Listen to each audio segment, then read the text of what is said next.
మనం నేర్చుకోవాలి. ఎప్పుడు మనం భారతీయ చిత్ర పరిశ్రమ అనేవాళ్ళం తప్ప లాస్ట్ 90s నుంచి టాలీవుడ్ అని, బాలీవుడ్, కాలీవుడ్, మాలీవుడ్ మనం ఎందుకు ఏప్ చేయాలి వీళ్ళని? Why do we have to ape Hollywood? మనం ఒకప్పుడు మాయాబజార్ లాంటి సినిమాలు తీసిన వాళ్ళం, మూకీలు తీసిన వాళ్ళం.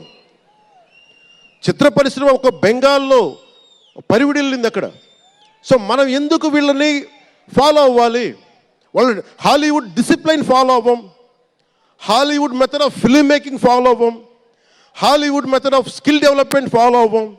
కానీ ఆ వుడ్ను మటుకు తీసుకున్నాం, మాలీవుడ్. ఇది మటుకు మానాలి. ఎందుకంటే మనకు ఒక కాళిదాసు ఉన్నాడు, మహా కవులు, కళాకారులు గొప్ప గొప్ప కావ్యాలు రాశారు. సో మన జాతి తాలూకు ప్రాముఖ్యతని సినిమాలే చెప్పగలగాలి. అందుకని హాలీవుడ్ని అనుకరించడం మానేయాలి. మనదైన సత్తా, మనదైన కథ, మనదైన బలం మనం చూపించాలి విశ్వానికి. అది చూపించకపోతే ఏమవుద్దంటే ఎక్కడ కూర్చొని ఈరోజు ఇప్పుడు కాపీ చేద్దామంటే కుదరదు. You have to come with original stories.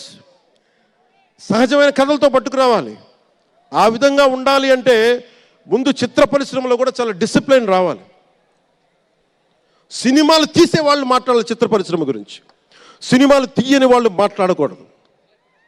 సినిమాలు తీయకుండా రాజకీయాలు చేసేవాళ్ళు మాకు నచ్చం. అది ఎన్డీఏ తరపు నుంచి నేను చెప్తా ఉన్నాను. తెలుగు చిత్ర పరిశ్రమ గురించి మాట్లాడాలి అంటే సినిమాలు తీసి దానికి సాధక బాధలు అర్థం చేసుకున్న వాళ్ళే మాట్లాడాలి. మన తెలుగుదేశం, జనసేన, భారతీయ జనతా పార్టీ, ఎన్డీఏ ప్రభుత్వం వారితోనే మాట్లాడతాం, వారితోనే గుర్తిస్తాం. అలాగే చాలాసార్లు సినిమా టికెట్ల కోసం హీరోలకి పనేంటి, హీరోలు ఎందుకు రావాలి, అది మాకు ఇష్టం లేదు.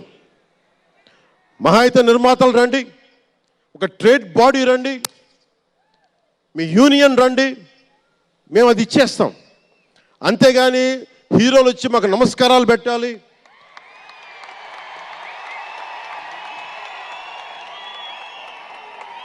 అంత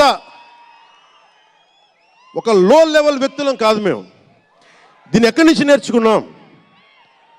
స్వర్గీయ నటరత్న ఎన్టీ రామారావు గారి దగ్గర నుంచి నేర్చుకున్నాం. మహానటుడు. ఆయనని ఎంతమంది విమర్శించినా, కోటా శ్రీనివాసరావు గారు విమర్శించినా